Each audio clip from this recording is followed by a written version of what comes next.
Group 4 எக்ஸாம்க்கு இன்னும் கொஞ்ச நாள் தான் இருக்கு. எக்ஸாம் பக்கத்துல வர வர எல்லாருக்குமே ரொம்ப பயமா இருக்கும் எக்ஸாம நெனச்சு. அதுலயும் மேஜரா நம்ம ரொம்ப பயப்படுற ஒரு சப்ஜெக்ட்னா ஜிஎஸ்.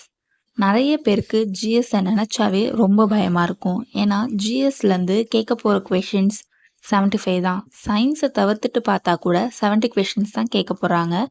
பட் இருந்தாலும் ஜிஎஸ்க்காக நம்ம படிக்கக்கூடிய லெசன்ஸ் 120 ப்ளஸ் லெசன்ஸ் கிட்ட இருக்கும். ஸோ இவ்ளோ லெசன்ஸ படிச்சு நம்ம ஞாபகம் வச்சுக்கிறதுங்கிறது ரொம்ப கஷ்டமான விஷயம். இந்த லாஸ்ட் டைம்ல ரிவிஷன் பண்றதுக்கும் ஜிஎஸ் தான் ரொம்ப கஷ்டமான சப்ஜெக்ட்டாவும் இருக்கும்.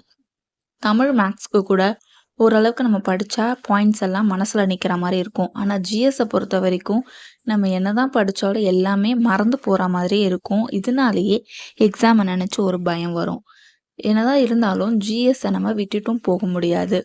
மேத்ஸ், தமிழ்ல கூட நெறைய பேர் நெறைய ஸ்கோர் பண்ணுவாங்க. பட் ஜிஎஸ்ல தான் விட்டுருவாங்க. யார் ஒருத்தவங்க ஜிஎஸ்ல நல்லா ஸ்கோர் பண்றாங்களோ அவங்களுக்கு தான் போஸ்டிங் கண்டிப்பா கிடைக்கும். ஸோ ஜிஎஸ்ஸ லாஸ்ட் மினிட்ல நம்ம எப்படி ரிவிஷன் பண்ணலாம் அப்படிங்கிறத பத்தி தான் இந்த வீடியோல ஷேர் பண்ணியிருக்கேன். வீடியோவை ஸ்கிப் பண்ணாம ஃபுல்லா பாருங்க. இது வரைக்கும் நம்ம சேனலை சப்ஸ்கிரைப் பண்ணாம பார்த்துட்டு இருந்தீங்கன்னா சப்ஸ்கிரைப் பண்ணிக்கோங்க. ஜிஎஸ்க்கு லாஸ்ட் மினிட்ல நான் எப்படி ப்ரிப்பேர் ஆகிட்டு இருக்கேன்னு பார்த்தீங்கன்னா விவிடிஎன்பிஎஸோட புக்கு தான் யூஸ் பண்ணுறேன் ரிவிஷனுக்காக. ஆல்ரெடி ஸ்கூல் புக்கில் இருக்க எல்லா பாயிண்ட்ஸும் படித்ததுக்கு அப்புறமா நான் இப்போ லாஸ்ட் டைமில் விவிடிஎன்பிஎஸோட புக்கு தான் யூஸ் பண்ணிட்டு இருக்கேன். ஆல்ரெடி சேனலில் விவிடிஎன்பிஎஸோட புக் எப்படி இருக்குங்கிறத பற்றின ரிவ்யூஸ் நான் கொடுத்துருக்கேன். டிஸ்கிரிப்ஷனில் கொடுக்குறேன், நீங்கள் செக் பண்ணி பாருங்கள். விவிடிஎன்பிஎஸ்சியில் ஃபஸ்ட்டு நான் 11th 12th இருக்க மாதிரி 2 புக்கு வாங்கியிருந்தேன்.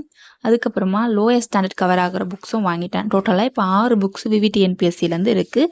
ஜிஎஸ்க்கு மட்டும் நான் என் கையில் வச்சுருக்கேன். ஸோ இப்போ என்னுடைய லாஸ்ட் மினிட் ப்ரிப்பரேஷனில் ரிவிஷனுக்காக மெயின்லி நான் இந்த புக்கு தான் யூஸ் பண்ணிகிட்ருக்கேன். இந்த புக்கு ரியலி ரொம்ப ஒர்த்தாக இருக்குது. இதில் பார்த்தீங்கன்னா புக்கில் இருக்க எல்லா பாயிண்ட்ஸுமே கொடுத்துருப்பாங்க. வித் ஆப்ஷன்ஸோடு இருக்கும். நம்ம படிக்கிறதுக்கு ரொம்பவே நல்லா இருக்குது.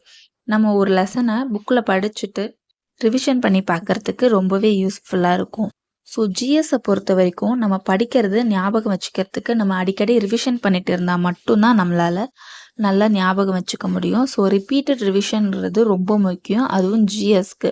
இப்போ லாஸ்ட் டைம் ப்ரிப்பரேஷனில் நம்ம 3 சப்ஜெக்ட்டுமே ஈக்குவலான ப்ரிப்பரேஷனுக்கு நம்ம டைம் ஸ்பெண்ட் பண்ணி ஆகணும். தமிழ், மேத்ஸ், ஜிஎஸ் டெய்லியுமே 3 சப்ஜெக்ட்டுமே நம்ம ஈக்குவலாக படித்தா மட்டும்தான் எக்ஸாமில் நம்ம நல்ல மார்க் வாங்க முடியும். அதுலேயும் ஜிஎஸ்க்கு ஒரு படி எக்ஸ்ட்ரா தான் நம்ம டைம் ஸ்பெண்ட் பண்ணி ஆகணும். ஏன்னா ஜிஎஸ்க்கு படிக்க வேண்டிய போர்ஷன்ஸ் நிறைய இருக்கிறதுனால கண்டிப்பாக நம்ம செஞ்சு தான் ஆகணும், வேறு வழி கிடையாது. ஸோ ஜிஎஸ்ஸை நீங்கள் ஸ்கூல் புக்ஸில் இருக்க பாயிண்ட்ஸை ஃபஸ்ட்டு நல்லா பார்த்துக்கோங்க. பார்த்துட்டு ப்ரீவியஸ் இயர் கொஷின் பேப்பரும் கூடவே சேர்த்து பார்த்துக்கிட்டிங்கன்னா உங்களுக்கு நல்லாயிருக்கும். ப்ராக்டிஸ் பண்ணி பார்க்கறதுக்கும் யூஸ்ஃபுல்லாக இருக்கும். ஸோ நான் லாஸ்ட் டைமில் விவிடிஎன்பிஎஸோட புக்கு தான் யூஸ் பண்ணிகிட்டு இருக்கேன். நான் உயிர்நாடி பேட்ச் தான் ஃபாலோ பண்ணிகிட்ருக்கேன் இப்போ ரிவிஷனுக்காக. ஆல்ரெடி 3 உயிர்நாடி நான் கம்ப்ளீட் பண்ணிட்டேன். இப்போ 4th உயிர்நாடி எக்கனாமிக்ஸ் தான் படிக்க ஸ்டார்ட் பண்ணியிருக்கேன். ஸோ நீங்கள் ரிவிஷனுக்கு எந்த பிளான் ஃபாலோ பண்ணுறீங்க அப்படிங்கிறதையும் கமெண்ட் செக்ஷனில் சொல்லுங்கள். லாஸ்ட் மினிட்ல உங்களுடைய ப்ரிப்ரேஷனுக்கு என்னென்ன ஸ்ட்ராட்டஜி ஃபாலோ பண்ணுறீங்க அப்படிங்கிறதையும் கமெண்ட்டில் சொல்லுங்கள். தெரியாதவங்களும் தெரிஞ்சுக்கிட்டோம். லாஸ்ட் டைம் ரிவிஷனுக்கு கிஷோபாவுடைய வீடியோஸ் தான் நான் பார்த்துட்ருக்கேன். அவங்க லைவ் டெஸ்ட் எல்லாம் கண்டக்ட் பண்ணுறாங்க. ஸோ அந்த எல்லா லைவ் டெஸ்ட்டுமே நான் பார்த்துட்ருக்கேன். ப்ரீவியஸ் இயர் கொஷின் பேப்பருமே அவங்க வீடியோஸாக கொடுக்குறாங்க லாஸ்ட்டில். பட் நான் previous year question paper video மட்டும் பார்க்காம பெண்டிங் வச்சுருக்கேன். எந்த ஷெடியூலுக்குமே இன்னும் பார்க்கல, இனிமேல் தான் பார்க்கணும். ஆனால் டெய்லி லைவ் டெஸ்ட் மட்டும் பார்த்துட்ருக்கேன். ஜிஎஸ்க்கும் தமிழுக்கும் மேக்ஸும் அவங்கள தான் ஃபாலோ பண்ணிகிட்டு இருக்கேன்.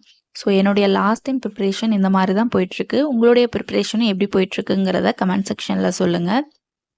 உங்கள் ஃப்ரெண்ட்ஸ் யாராவது எக்ஸாமுக்கு படிக்கிறாங்கன்னா கண்டிப்பாக அவங்களுக்கு இந்த வீடியோவை ஷேர் பண்ணி விடுங்க.